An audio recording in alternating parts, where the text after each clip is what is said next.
మీకు అందరికీ తెలుసు సంగతి అంటే పేదలకు వాళ్ళు సహాయ సహకారాలు అందించవలసిందిగా పురాణంలో రాయడం జరిగింది. కాబట్టి మీరు ఉపవాసాలు చేస్తూ మరి 30 రోజుల తర్వాత ఆ చంద్రవంగ కనబడిన రోజు మనము తదుపరి రోజున వాళ్ళందరూ ఈద్గాకి వెళ్ళి ప్రార్థనలు చేసి వాళ్ళందరూ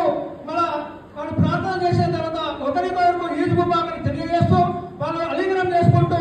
ఈద్ ముబారక్ తెలియజేస్తూ ఈ విధంగా వాళ్ళు ఈ రంజాన్ మాసాన్ని సంతోషంగా మరియు తెలియజేసుకుంటూ వాళ్ళు మనకు అభినందనలు తెలియజేస్తూ సాయంత్రానికి వాళ్ళు శివ కుర్మా ఇచ్చి ప్రతి ఒక్కరికి బంధువులకు కానీ మిత్రులకు కానీ శివ కుర్మా దావత్ ఇవ్వడం జరుగుతుంది. ఈ విధంగా నేను ముఖ్యంగా వైస్ ఛాన్సలర్ గారికి సమయం దొరకదు మాకు, కాబట్టి నేను వైస్ ఛాన్సలర్ గారికి చేతులెత్తి నమస్కారం చేయడం ఏమంటే మా ఉద్యోగులందరూ